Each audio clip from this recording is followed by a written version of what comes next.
BNP প্রাতিষ্ঠানিকভাবে Awami লীগের বিচার চায় বলে জানালেন দলটির স্থায়ী কমিটির সদস্য মির্জা আব্বাস। তিনি বলেন, বিএনপিকেও আওয়ামী লীগের মতো একটি শিবিরে ঠেলে দেওয়ার চেষ্টা করা হচ্ছে। নির্বাচনে গেলেই বিএনপি জিতবে এই ধারণা থেকে এসব করা হচ্ছে বলে অভিযোগ করেন তিনি।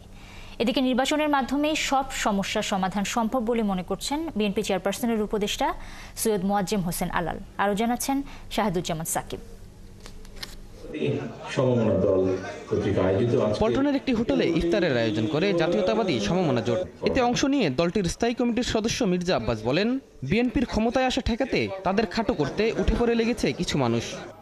গণতন্ত্রের জন্য আমরা কথা বলার অধিকারের জন্য আমরা এসেছি। আজকে কেউ বিএনপিকে অবস্থা এরকম যে নির্বাচনে গেলেই তো বিএনপি ক্ষমতায় যাবে, সবাই কাওয়ালির মতো এখন বিএনপির বিরুদ্ধে উঠে পড়ে লাগছে।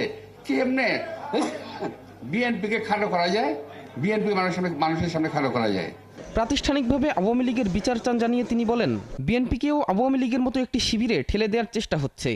আওয়ামী লীগের সঙ্গে আমাদের ঠেলে দেওয়ার কোনো সুযোগ নাই, যত চেষ্টাই করেন।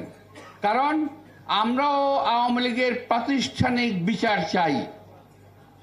সাংগঠনিক অপরাধের জন্য এই দেশে আইন আছে, কানুন আছে, সেই অপরাধে ওর বিচার হবে এবং সাংগঠনিকভাবে তার বিচার হতে পারে।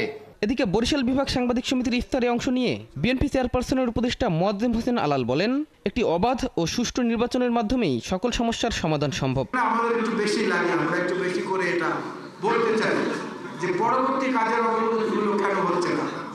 এই পরবর্তী কাজের অগ্রগতিগুলো সম্পর্কে আপনাদের কলম, আপনাদের লেখনী যত শক্তিশালী হবে, তত বেশি আমরা মনে করি মানুষের জীবন ঘনিষ্ঠ সমস্যা যেগুলো, বিশেষ করে সাধারণ মানুষের অঞ্চলে দলমত নির্বিশেষে সবাই তার থেকে উপকৃত হবে। এ সময় আওয়ামী লীগ আমলে বিএনপি সহ বিরোধী দলগুলোর নেতাকর্মীদের উপর চালানো নানা জুলুম নির্যাতনের কথা তুলে ধরেন তিনি। আপনারা লিখতে পড়ে শাহেদুজ্জামান সাকিব, ৭১, ঢাকা।